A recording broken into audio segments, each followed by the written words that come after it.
Morning everyone and welcome back to Chia YouTube.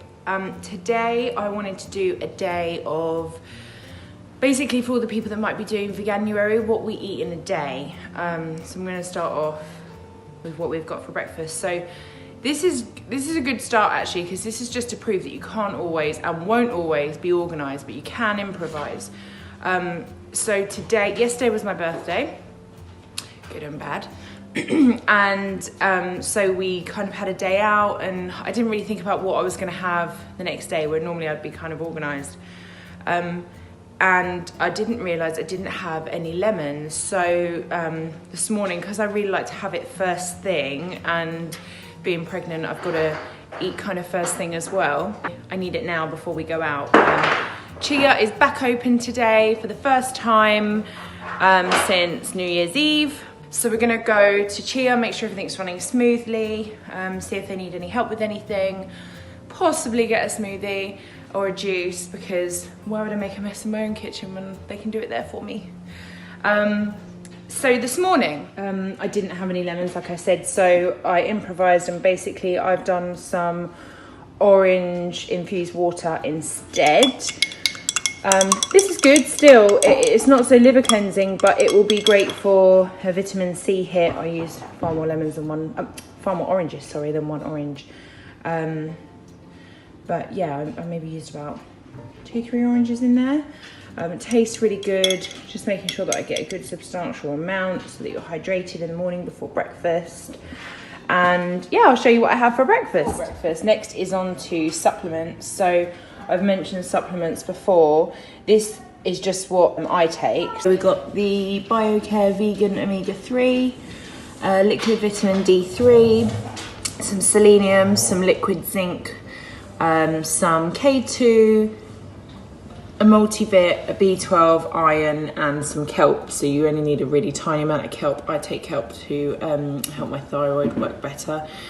Iron at the moment, because in pregnancy it tends to go a little low. Mine was kind of borderline.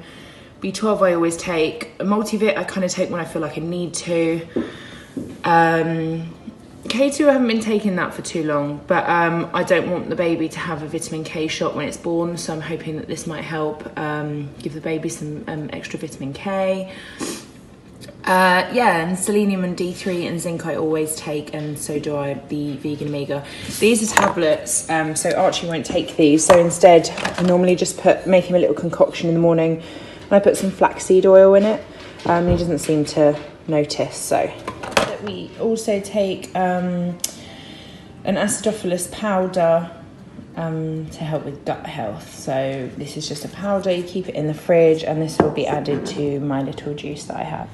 So we've been to Chia, and Archie got himself a fitness freak, didn't you? A kid's fitness freak, and I got myself oh gosh, you can't see it, a nutrient, but with no spirulina. That's just my preference. And we had a bit of a manic morning with the till not working at Chia, which is just typical on once we come back after a little bit of time off.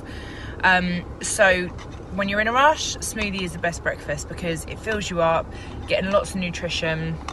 I'll probably have like a late morning snack because I'll be slightly hungry, but that's fine. So in the nutrient, I'm trying to remember what it is. It is frozen mango, banana, coconut water, and spinach, which is really tasty. And then in Archie's is almond milk, almond butter, maca, and banana. And that's it, isn't it? Is it good, Arch? See you later. Okay, so for lunch, I'm gonna make quinoa coconut stew. And this is going to be, it can take about 20 minutes to cook. So you could make this the day before if you're not going to have enough time to make it that day. But basically I'm going to heat some water, cook some organic quinoa. You can use black and white quinoa or just normal white quinoa. This is British quinoa, try and get British quinoa. So I'm going to put that in water for 10 minutes, cook that up. You can use whatever veggies you like. I'm going to make sure that I put quite a bit of garlic in, some onion, some carrot, courgette. I'll probably add a bit of coriander and maybe a little bit of sweet potato, but chop it up really small so it cooks well. And I'll show you what else I'm going to do next in a moment. I'm just going to put the quinoa on. And then I've also decided I'm going to add some shiitake mushrooms, which are great for vitamin D.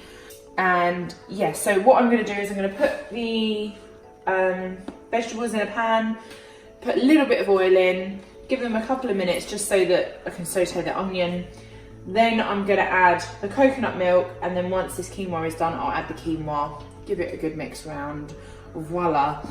I'm also going to add some paprika, and I'm going to add some salt and pepper, and maybe a touch of bouillon. So this is the end result, the coconut quinoa stew. It looks so amazing, and I've tried not to cook the vegetables too much, so they've got a bit of a crunch still. And then I'm just going to, basically, I love coriander, so I'm going to put lots of fresh coriander on top, which gives it a nice flavour. And that is lunch. So I've made a little bit extra, so I'll probably have that for lunch tomorrow. It's always a good idea if you're gonna, that literally took me like 20 minutes if that. So if you're gonna make something like that and take the time to do it, then make extra, because you can take it to work with you the next day and have it for lunch. Bon appetit. So for dinner we had a noodle broth, which was cooked by my husband's fair hands, which is rare. It had lots of vegetables in it. We used brown rice noodles, and we had some Linda McCartney crispy duck with some pancakes and cucumber. It was really tasty and really filling.